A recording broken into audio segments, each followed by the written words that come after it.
You're listening to Alabama Tradition with Ryan Fowler and Martin Houston on Tide 100.9 in Tuscaloosa. O'Reilly! You need parts? O'Reilly Auto Parts has parts.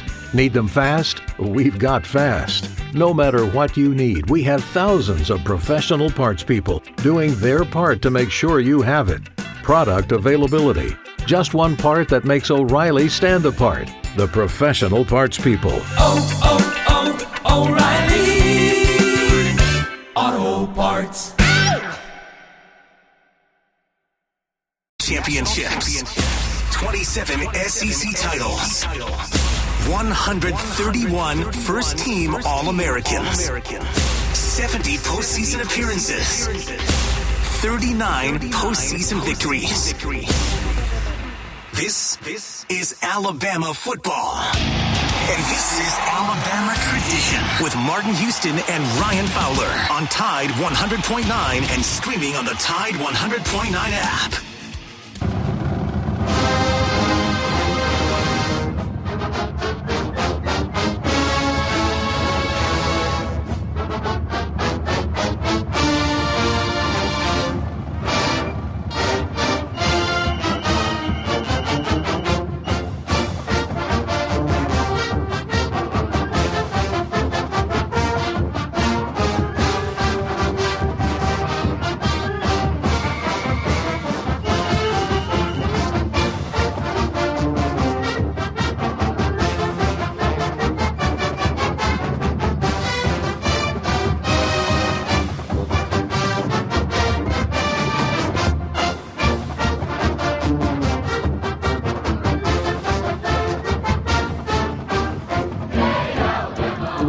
Welcome into Alabama Tradition, the past, present, future, the Alabama Crimson Tide. Martin Houston coming up, and we're going to break down Alabama. We're going to be talking about the rankings. We're going to talk about Alabama's victory. We're going to talk about who looked good. When you look at the Alabama Crimson Tide, you talk about this Alabama football team and trying to find a way to get revenge in Baton Rouge. We're going to talk about it. We're going to break it down. A lot of things to discuss, a lot of audio to get to, Nick Saban comments.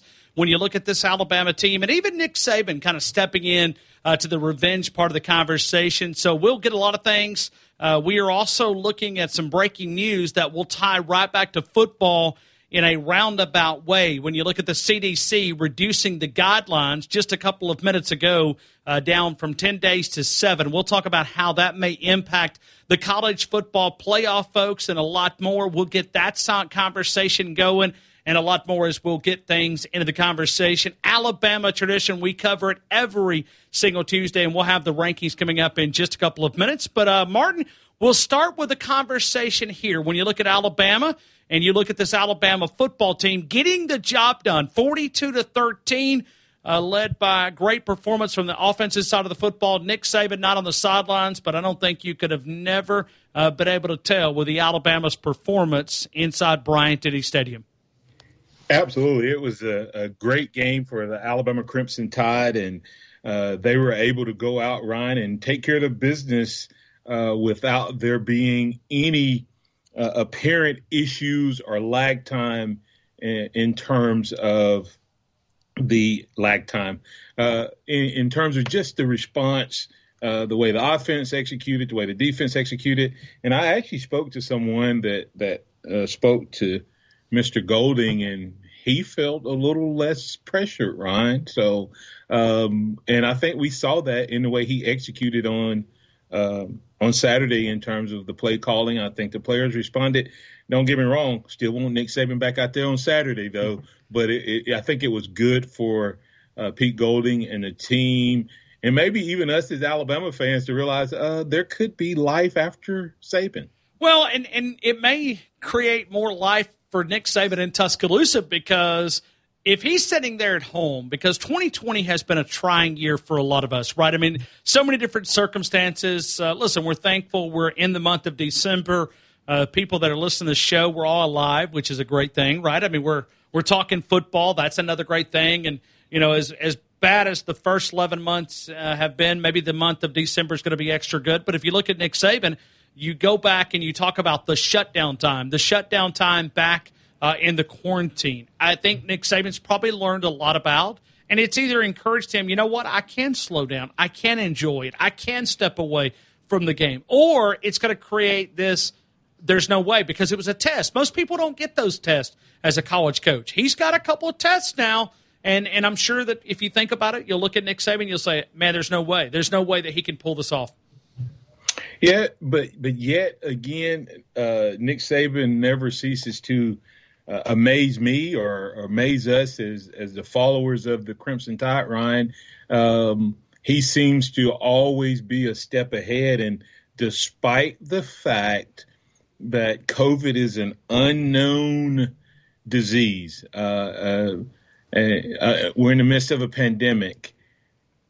How many programs could the head coach, an involved head coach, and a head coach that's in everything, how could he get COVID and it not spread unless you're just the guy he just thinks ahead and he plans ahead and he's running his program. He's convinced his coaches, I believe he convinced the majority of the players, guys, it's just going to be inconvenient for, from August till January, mid-January.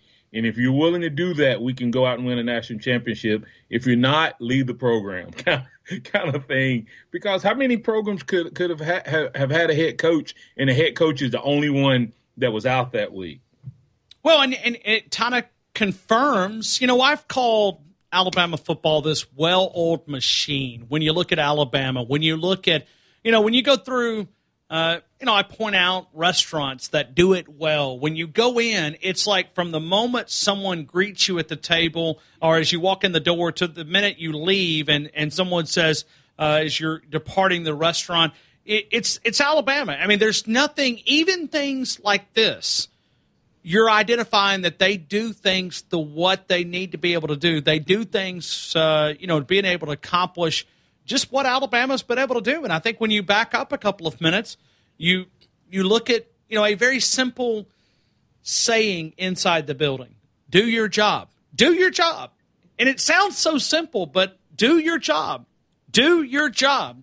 And Alabama players, coaches, managers, personnel, they're doing their job. And I think that's where you can identify where you miss someone and you really don't miss a lot. You missed Nick Saban, sure, because you probably missed him exploding when Alabama dropped the fumble going into the end zone, or maybe they're giving up that final 7 points in the Auburn Tigers in the fourth quarter on that Bo Nix 1-yard run. You would probably seen a Nick Saban explosion right there. But you miss him, but you're able to still maintain your standard. I go to the tweet that they sent out. No coach, but we managed. Little troll job from Alabama, though. Do what now? A little troll job from Alabama, though. On that tweet, you have to respect that. That's a big time troll. Yes, job. It is. Yes, it is. I mean, I gave him a check mark on that one. But Ryan, it really does speak to the nature of the process. We joke about the process, we laugh about the process, but the reality of it is it really works. And these are the times when the process is evident. You may laugh and joke and make fun and poke at how, anal and how strict and all of that he is, but when it comes down to the process working, the process is built to work when things aren't the norm, and that's what I don't think. It's a grind, Ryan, when things are the norm, but it's a blessing, and it allows the ship to keep sailing when something out of the norm like this comes along. So when you look at this Alabama, we're going to talk about some guys who played well, but let's go back. I know you talked about Pete Golding a couple of minutes ago, but let's start there. The offense, if anything, they didn't reach their average, right? I mean, we'll criticize those guys for not reaching their average. So they kind of let it down. I mean, we're putting more pressure on them. Maybe they'll score 60 this weekend against the LSU Bengal Tigers down in Baton Rouge. But going back to the defensive side of the football, this unit continues to improve, and it does start with Pete Golding, and we do give some credit there. But, Martin, one of the things that I'd like to point out is getting pressure to the quarterback. They made Bo Nix uncomfortable. Some of that was probably because of the efficiency on the offensive side of the football for Auburn. But you look at quarterback's hurry, they had 3 sacks, but a lot of tackles for a loss. So they kind of lived in that backfield. That's a good start. Yeah, no matter who we've played, we really have not been able to generate much pressure, Ryan, regardless of how inefficient the quarterback has been. So I would say that there is some positive to what the defense is doing. And I think you start this past weekend with, 3 guys up front to me who did a great job. One is I just think Christian Barmore jumps off the screen every time I see him, but he was able to generate some pressure. I thought Will Anderson probably came as close to living up to his preseason hype in terms of being a pass rusher. He seemed to have just settled in. And I thought Allen did a really good job. And I'm not sure if his injury or whatever happened didn't affect him, but early on in the game, he was an impact player as well. Martin, we are getting the rankings right now, literally, and we're going to be doing this every Tuesday night. It'll be very important as we're breaking down Alabama tradition and talking Alabama Crimson Tide football. Alabama's back at that number 1 spot. They were last week, and nothing really changed. Notre Dame at 2, Clemson at 3, Ohio State at number 4. Let's stop there. Alabama at 1, Notre Dame 2, Clemson 3, Ohio State 4. Even without the Buckeyes playing, right now they've got 4 games. Texas A&M is 5, and Florida we assume that will be number 6. It has not popped up, but there it is. So the Florida Gators at number 6. So let's stop at Ohio State just for a minute. I know we'll get right back to Alabama football, but we'll tie all this together. Ohio State 4-0. They've got Michigan State this weekend, and then they get the friendly rival between the Wolverines and Jim Harbaugh. Coming to Columbus, Ohio, will be game number 6 for them. They'll be 6-0 heading into the Big Ten championship. At this point, they'll play Northwestern from the Big Ten West. There's no margin of error because there's a lot of topic right now. Even the Buckeyes getting back to work today, a limited number of schedule, but they look like they're on pace at this point to play Michigan State. But right now, the Wolverines are having a big problem there in Ann Arbor, and a lot of issues surrounding a COVID outbreak inside their athletic department. So if you take a look, what number do you need to see, or do you look at it from an eye test and you say, Ohio State's clearly one of the best 4 teams in the country, regardless of the number of games that they play, but right now only 4 games. And you look at a Texas A&M and a Florida who would at this point go through the SEC schedule, and you look at Ohio State. I mean, do you give them anything? You criticize them because it was the Big Ten's fault that they're not playing the number of games, right? They wanted everybody to follow their lead, and when everybody did not follow their lead, they chose to follow the lead of the other conferences. So really the Big Ten their arrogance kind of got them in trouble. But when you look at the Buckeyes, undefeated, some say they're the best 4 team in the country, but, at some point the wins and losses have got to count. How do you know they're one of the best teams? Is it strictly an eye test thing?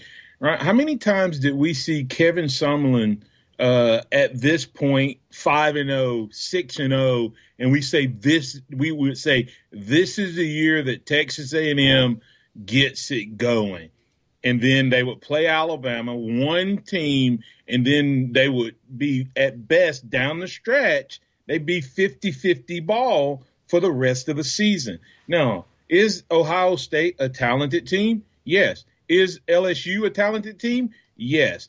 Who has Ohio State played that makes you say, oh, this is clearly the best team in the country? Every team that they have blown out has a maximum of 2 wins or less. The only team that has won more than 4 games, more than 2 games that they have currently played or will play in the future, took them and they won by 7. And that's Indiana. Where do you think Indiana would fall in the SEC right now? If they had to play, if Indiana was playing 7 games, would they be Arkansas? I mean, would they be Arkansas? Probably so. Probably. Yeah, if they were in this they may league. be a little better than Arkansas. I mean, Arkansas is playing well. I'm not dogging Arkansas with that. Or Missouri. I'm just saying they would not be in front of Georgia. Indiana would be behind Georgia, Texas A&M, Florida, Alabama at least, right? So they'd be at best fifth. And now you're telling me that you're saying Ohio State's the most talented. This Ohio State team is not the same Ohio State team of the past. The running game is not as good. Now they got he's a guy that I have a hard time complimenting because just from some personal reasons. But Justin Fields is a big time talent. But the wide receiver core is not as good as what we've seen there in the past. The running backs are not as good. This defense is not the same defense.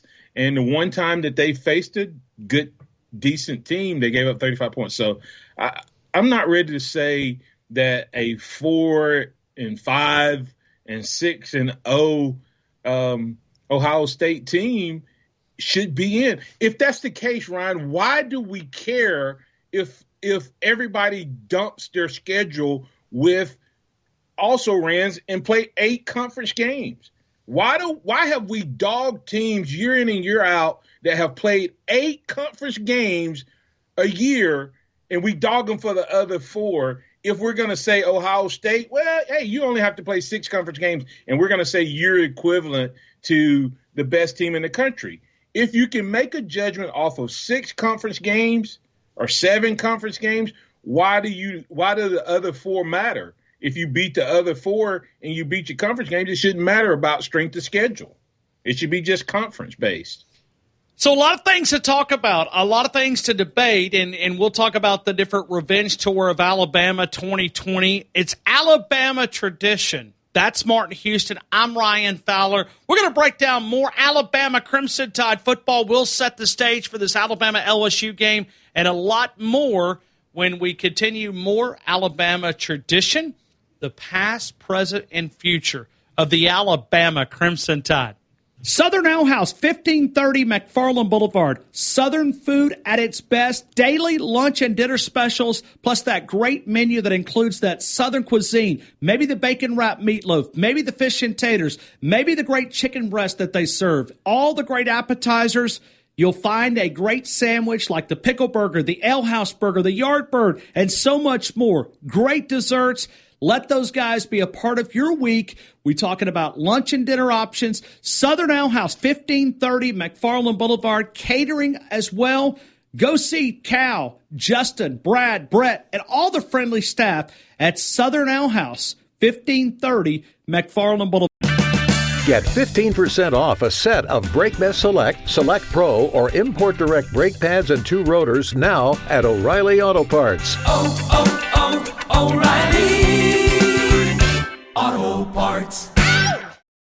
Pat's Florist in downtown Tuscaloosa. Over 55 years of serving Tuscaloosa in West Alabama. They're open 8 until 5, Monday through Friday, 8:30 until 12:30 on Saturday, specializing in that large inventory of fresh flowers, the weddings, the gourmet, and the fruit baskets. Always an option. Delivery options. It's more than just flowers. Pat's Florist, 1010 Queen City Avenue in downtown Tuscaloosa. Pat's Florist and Gourmet Baskets.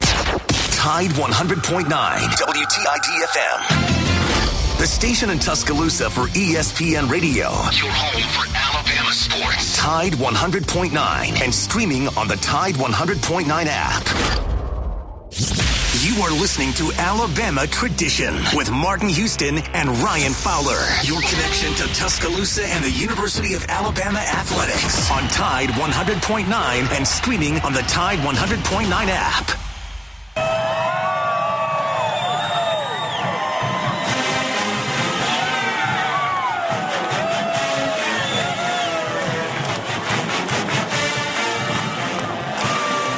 If you're just now getting back in your vehicle, Alabama, the number 1 team in the country, Notre Dame at number 2, Ohio State there at that number 4 spot, Clemson at number 3. So right now at this point it would be 1 against 4, Alabama against Ohio State, and then Notre Dame, and then Clemson. But I think we know that at some point one of those guys are going to lose. And if you look at Clemson possibly getting the revenge game against those guys, Alabama matched up against Notre Dame if they continue to win, or if the Florida Gators slip in there. Martin and I are talking about Ohio State, the Buckeyes, and we look at these football teams, and we look at the margin of error that these guys. But I also tie this in together when you look at the criteria. The CDC has shortened the guidance for quarantine after COVID-19 exposure from 10 days to 7. If you look at the Big Ten policy, and I'm sure this is pretty similar around the country, they always determine right back to the CDC. So in about 20 minutes ago, the CDC reduced the guidelines from 10 to 7. 10 to 7 when you look at some of the CDC guidelines. So even people that are out there listening that thought they had a 2-week vacation, get back to work. You've only got 7 days, so this may impact some of the contact tracing and the other things. So, Martin, when we look at it, when we look at Alabama against Notre Dame, is there a preference of any of the three teams, Alabama, Notre Dame, Ohio State, Clemson? I don't know that there's necessarily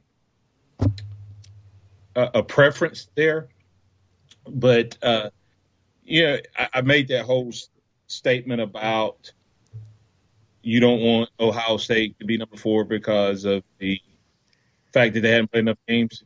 Is Ohio State potentially one of the best 4 teams? Absolutely. From a talent standpoint, Sure. One of the most dangerous teams? Absolutely.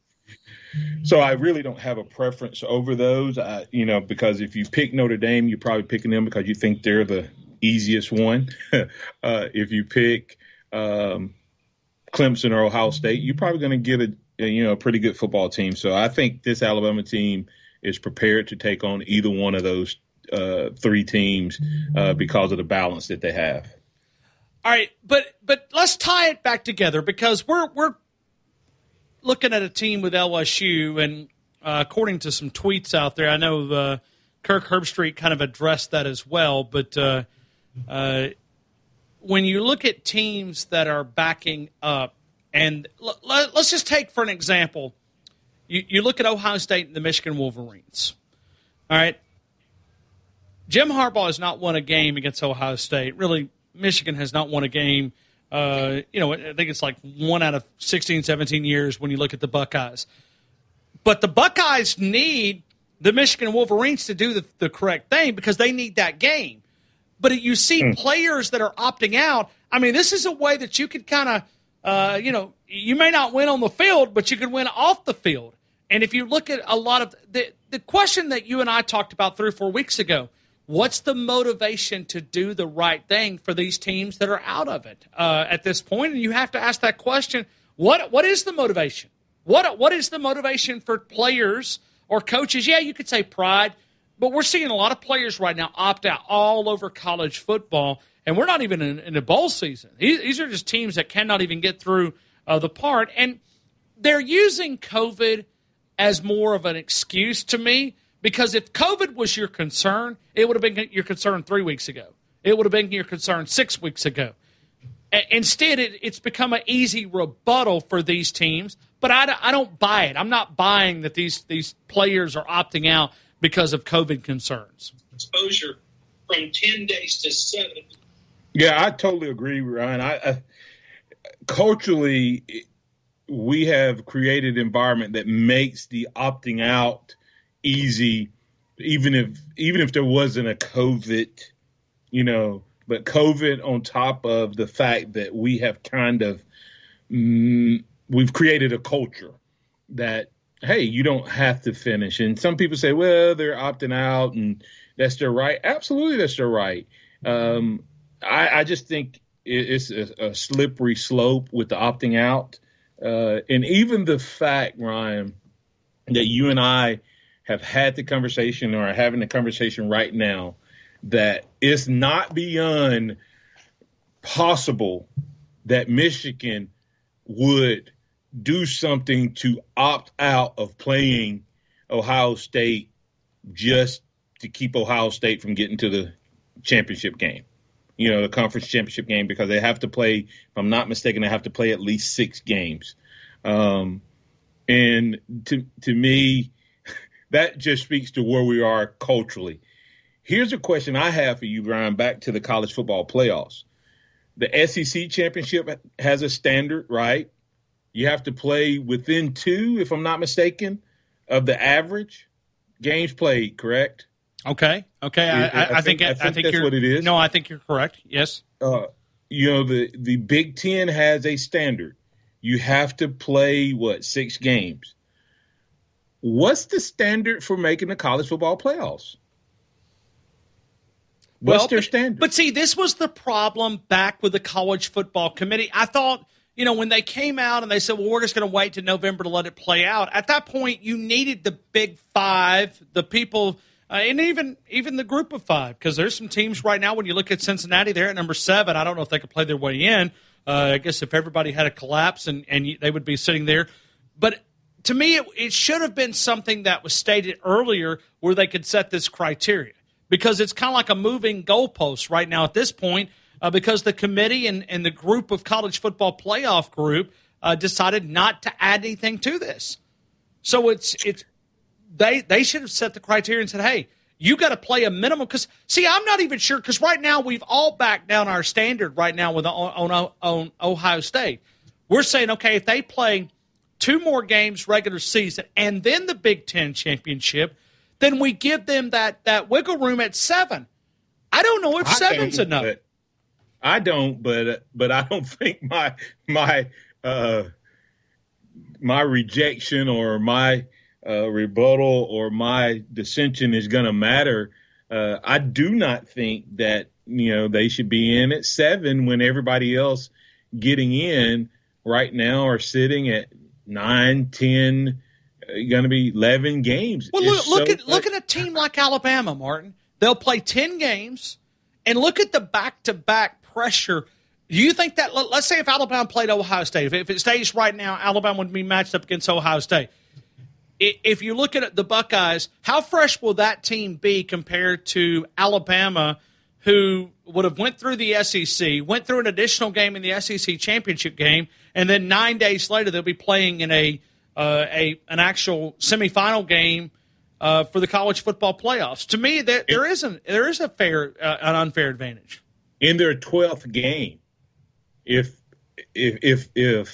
things go the way we think they will, you'll have an 11-0 team playing a 7-0 team, and they're playing for an opportunity to be the champion. And one team would have played, Ryan. I mean, I can't get past, no matter how it comes out, if Ohio State wins out, then the combined total of their scheduled wins will be like 12. I mean, and 4 of those are going to come from Indiana, because they'll beat Michigan State and they'll beat Michigan. So that means those 2 will have 2 wins apiece. Then the other teams that they've already played only has 1 or 2 wins. And then you add – it's crazy to think that we're having this conversation. But on the other side, we do have football. So I'm glad we're able to have this conversation. Yeah, but I just think it's wrong. I think it sends the wrong message to Texas A&M, Florida, BYU, even Cincinnati, or any of those teams to go out and play 10, 11, 12 games, and then someone else only plays 6.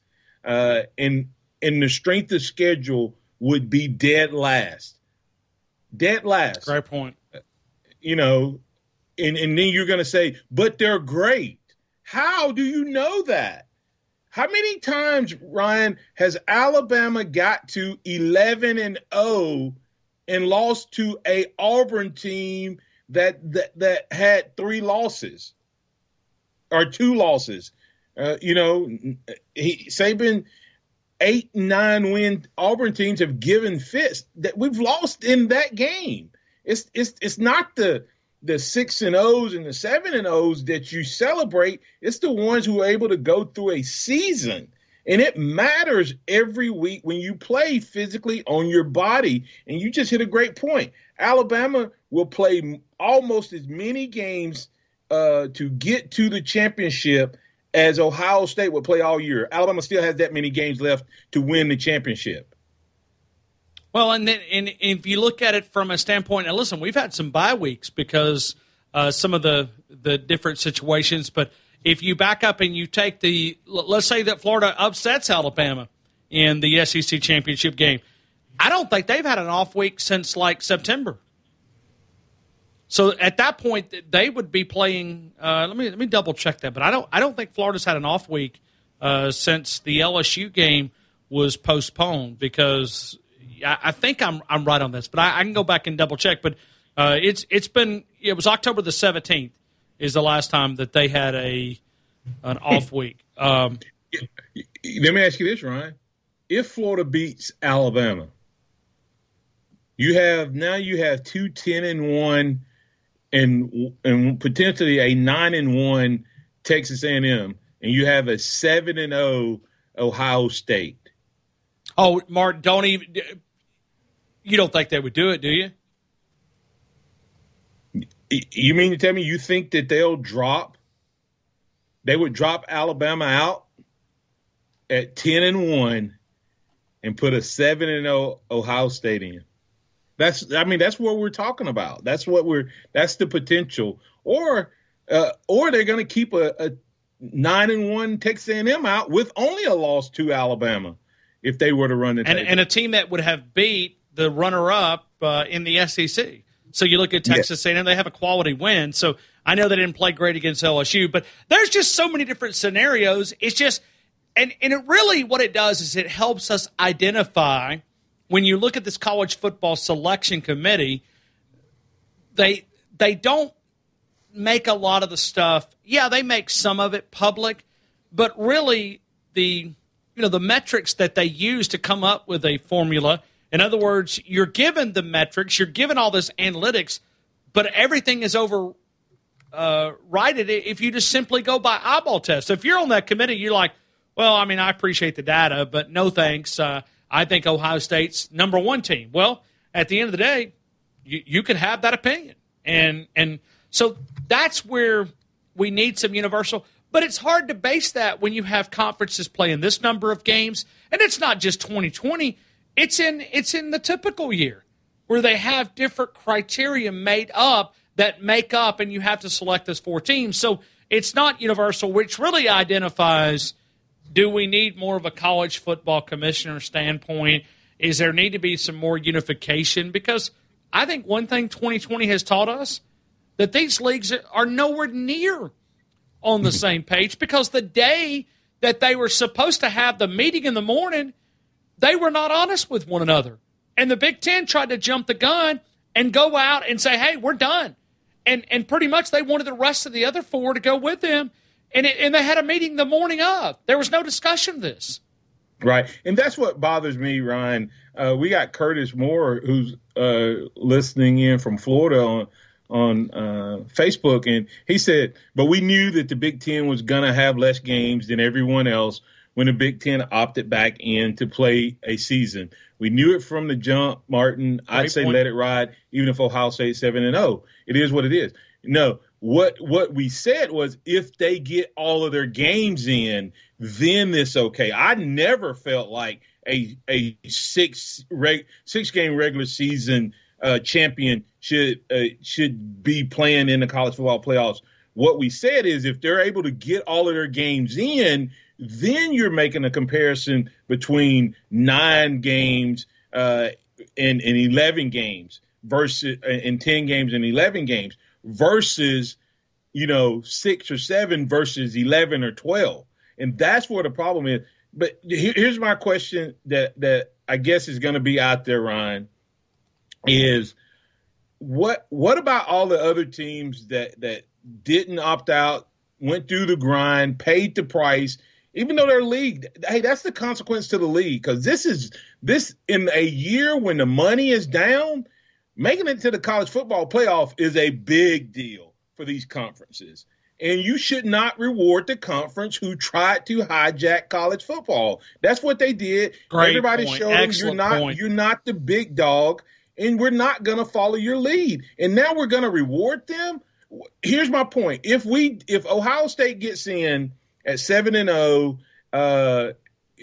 then I say let's not have conversation next year, college football playoffs, about strength of schedule. Let the conferences play their games, and then the other games be whoever they want to play. If they want to help some directional school financially, it should not matter. You should only grade the conference games. If you can tell me that they're the best team after 6 games, then you can tell me after somebody goes 12-0 with 8 conference games. They don't need to play anybody else. Well, and Martin, I'm going to leave.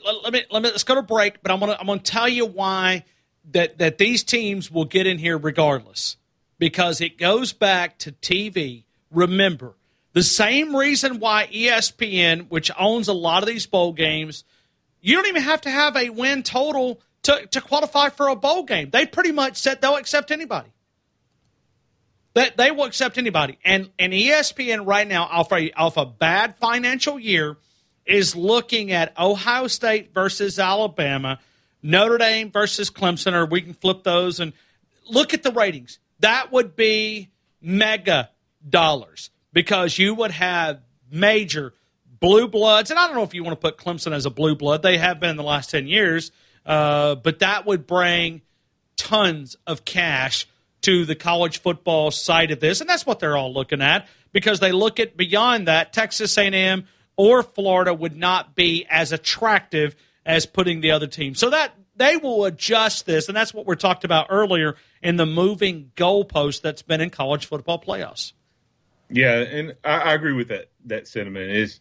It's a money grab, and that's where you and I get confused, because we're looking like, well, how can you not really get this? Well, we gotta put that in there, because it's all about money. But I also think that the money side will expand college football playoffs. We'll talk about that, and we'll preview Alabama and LSU. This is Alabama tradition, the past, present, and future of the Alabama Crimson Tide. Get 15% off a set of Brake Best Select, Select Pro, or Import Direct brake pads and 2 rotors now at O'Reilly Auto Parts. O'Reilly Auto Parts. Tide 100.9 WTID-FM and ESPN Radio for the biggest events in sports. Your home for Alabama sports. Tide 100.9. You're listening to Tide 100.9. Are you in the holiday spirit? Check out Tuscaloosa's Home for the Holidays on Nick 97.5. All Christmas songs 24/7.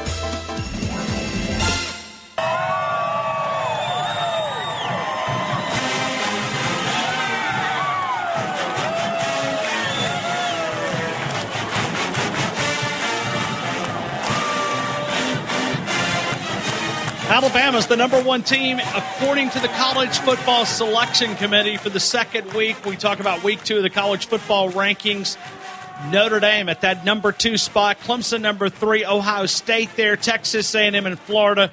Cincinnati Bearcats at number 7. And so, Martin, going back to the college football side of things with only 4 teams, let's look at the financial constraints of these athletic departments, because we have failed to – we look at college football, and certainly I think Alabama is going to be through a major budget cut when you look at it. And I don't know how exactly Greg Byrne is going to try to make up the millions of dollars. But I go back to this past weekend with Alabama and Auburn, and I've asked the question back in the summer, when you look at the 100,000 that is normally in Bryant-Denny Stadium, look back at this past weekend with an Iron Bowl, a limited number of tickets available.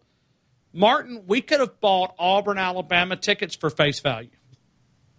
Face value. Even with a limited crowd, we could have got Alabama, Auburn tickets with face value. I think the demand for tickets, I think we're going to see a reset in the market in college athletics. I do too. I think that what has happened, Ryan, you remember the first time you didn't get to go to an Alabama game and then you end up having a tailgate and you end up having a good experience with your buddies over, and all of a sudden you're like, hold on, man, that was a lot of fun. I really enjoyed watching the game with the guys, or et cetera, with the family, whoever it is you watch the games with now. And then all of a sudden you never went back. And now they're in this arms race to try to make facilities nicer so that you are so vested in it that you come to the game whether you want to or not. And if you don't, they've still made the money they would have made off the tickets anyway. So that's going to be huge. And think about what we just said, Ryan. 20,000 seats available. That's one home game for every 5 games is what you used to make in terms of just the ticket sales. I have not spoke to anyone that does concessions directly, but I know that I'm not a big proponent of going to restaurants when they have to bring me a styrofoam cup every time. I can't go back and get my refill, et cetera. And it's just, you have everything is prepackaged, and that's kind of the environment. So I would imagine that even the concessions are down per 20,000 if you were to, multiply it out. So these schools, they're going to make some choices. And then you have to be asking yourself, Ryan, is Alabama, is Notre Dame, is Clemson, are their ADs and presidents, or they won't know Ohio State in just as much as college football playoffs? Because that's some of the people who are making this decision. Are they going, guys, hey, we need to make sure that we have a big-time college football playoffs? Is that conspiracy theory? Probably, but it's not totally out of the realm of what's the best way for us to recoup some big-time money. Maybe the virus is out by the time we play that game. The vaccine and people are more comfortable. Hey, let's get the best before we can get in there. And the best may not be based on just football and record. It may be on the financial draw. So, and we talk about expanding playoffs. Martin, I think it's happening because I think college athletic directors, commissioners, people who make the financial decisions, including the TV executives, I think they're going to be sitting there going, guys, we need to expand this. Because you look at finding that financial gap. This is not a quick return. It's not going to be a fix-all, but it gets you closer to that other side of the budget. So we're going to see college football expand beyond the 4 teams, and it's going to be quick. The contract goes to 2025 for a 12-year contract with college football playoff. I don't think we'll make it beyond 2 more years before we get additional teams, and it will clean up some of the financial discrepancies in these conferences. Yeah, it may not be just because of the money, but I do think that there will be an expansion, Ryan, and it's going to be for a lot of these programs. It's going to be a 3, 4, 5 year haul to recover from this year. And if we're not careful, this thing's going to bleed into a year and a half or more. Think about all of the non-generating revenue sports, Ryan, if it's not repaired. You are not only going to have the fact that you lost your season that funded, according to a lot of the experts, 80 to 90% of the collegiate athletic budget comes from football season. Okay? Well, now you're down to 20% of that budget for a year, but now you're going into your second year of having to fund sports that don't generate revenue. So it's a double whammy because I don't think we're going to be back, they're going to be back to where they want to be yet. And so then you look at a team like BYU who is sitting there, but they're not part of a college football conference, and I guess now it's the time to be in a conference unless you're Notre Dame and you get to hook up with the ACC. So it's like there's just so many different sets of rules. There's a standard for BYU. There's a standard for here because I promise you, if Notre Dame was not playing the ACC and they were just going out here playing whoever would want to play them and they're playing additional games, you know that they would give the wiggle room to Notre Dame. So it's just Absolutely. And I'm all for if the mid-majors, like if Cincinnati earns a spot, tell them at the beginning that they don't have a shot regardless. Like, in other words, walk up to them and say, guys, listen, I don't care what you're able to accomplish. Is if you go undefeated, because it's not fair to tell them that they're part of it and then that they're really not part of it. Either tell them that they're not wanted and let them go do their own thing, or don't lie to them And I think that's what college football has done to them. Yeah, I think that's a message that if there's teams out there who are playing to win a national title and they're not in the Power Five other than Notre Dame, I just don't see it happening in the current structure of 4 teams. And maybe, Ryan, maybe they're not pushing them away because they do have a plan for them to get in. They do have a plan to go to 8. What would the rankings be? Who all would be in right now if we were looking at that? You'd have Alabama playing Northwestern, Notre Dame playing Cincinnati, Clemson playing Florida, Ohio State playing Texas A&M. That sounds like a pretty good, round of football to me. Doesn't sound as bad as. And then just lurking right on the outside, you have Miami, Oklahoma, and Indiana. The next 4 out. So I think that 8 could work, and I think they're going to do it, like I said, to get that money back that's being lost on the football season, as well as those non-revenue generating sports that will have their second season with producing probably debt more than even breaking even. All right, and let me add to this. All right, if you're the AD and you're sitting here having this discussion that they will have at some point this offseason, one of the things that you could give back to those fans that we were talking about with tickets, have some of the host locations in some of these top teams that you're actually fighting for something at the top. So let's say the top 2 hosts or the top, however you want to do the criteria, but allow that to be an incentive for the great teams that you would have to come to their place. You lose, okay, you may have to travel, you may have to go.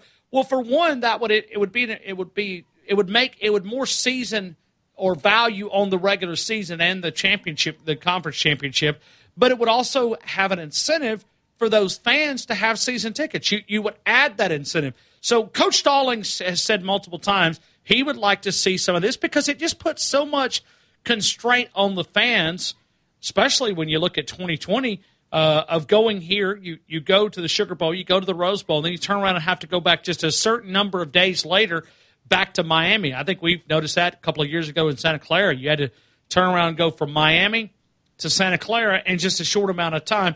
It's, in other words, to tell the fans that you are important, you have a value. Martin, let's go to break. We're going to come back and get LSU and Alabama. We've got a few minutes left here. We're going to break down that game. We continue right here on Alabama Tradition, the past, present, and future of the Alabama Crimson Tide. A good supply of sunshine this afternoon. Tuscaloosa's high 49. Cold again tonight. Clear with the low at 25. Tomorrow, mostly sunny, the high 56. Thursday, increasingly cloudy with a chance of rain by afternoon, the high 57. I'm James Spann on the ABC 3340 Weather Center on Tide 100.9. Tide 100.9, WTID-FM, and ESPN Radio, bringing you all things sports in T-Town. You're listening to Tide 100.9 and streaming on the Tide 100.9 app. The host of the game, Ryan Fowler, and the host of the Martin Houston Show, Martin Houston, have combined to offer a show filled with in-depth analysis of Alabama football and more. Alabama Tradition broadcasts live on Tide 100.9 every Tuesday from 6 to 7 p.m. and is available live and on playback on numerous affiliates around the Southeast. Check out alabamatradition.com for a list of affiliates, as well as other great content.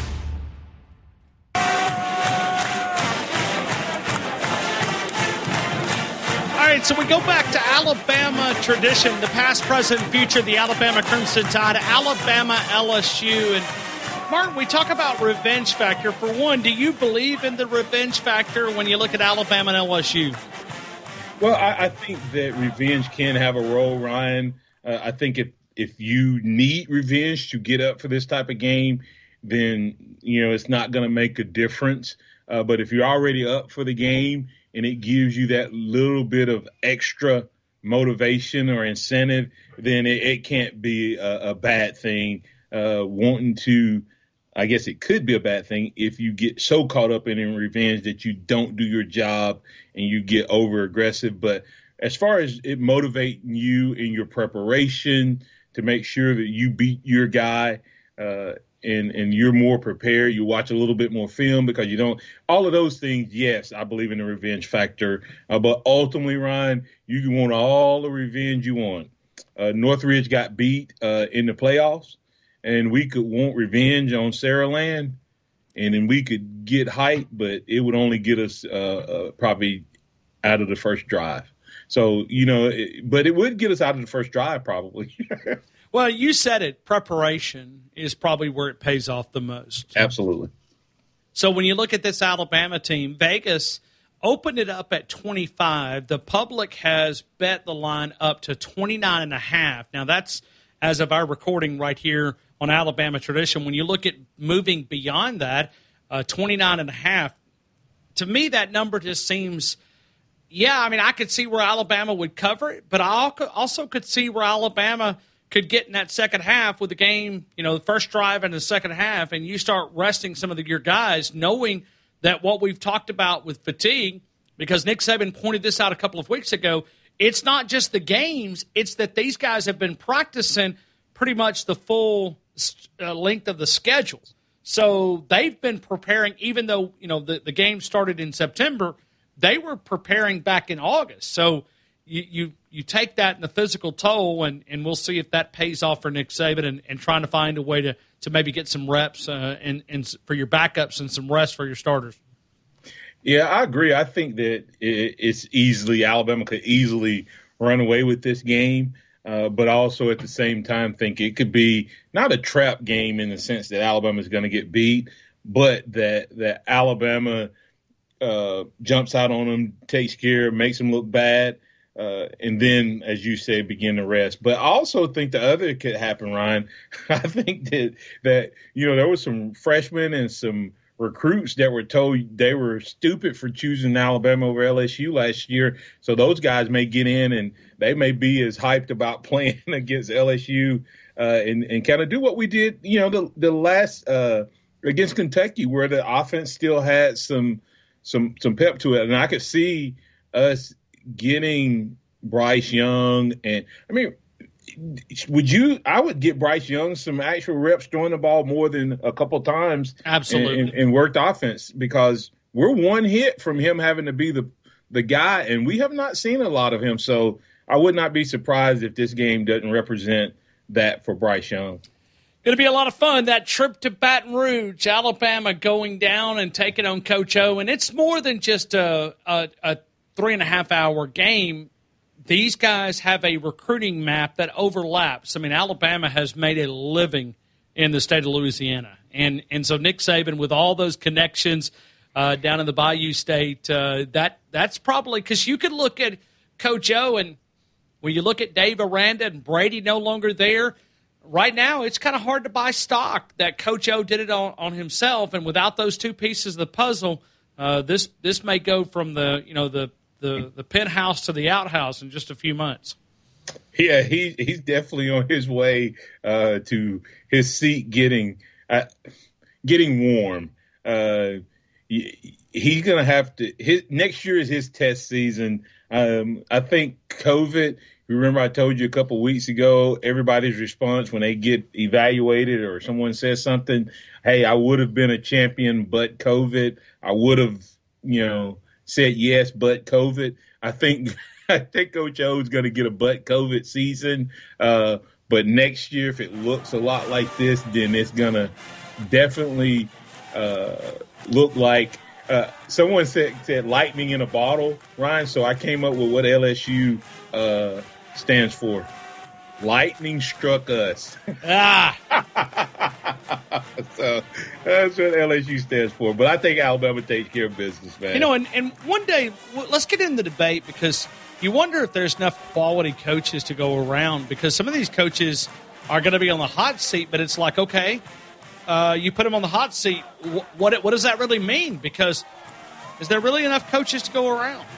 I was going to say, who are you going to go get right now? Sure. Yeah. We have a Coach Saban has actually a coaches hiring service, I think, over there. He has about 5 that he could hire out. Great point.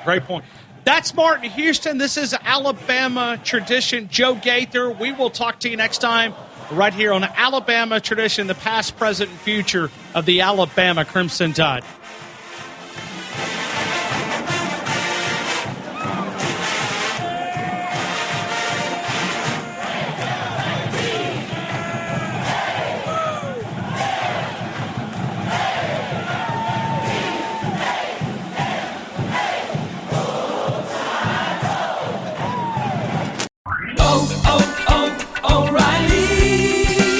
You need parts? O'Reilly Auto Parts has parts.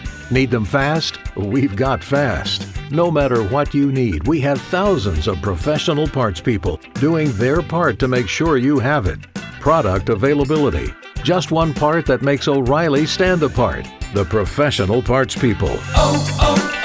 O'Reilly Auto Parts.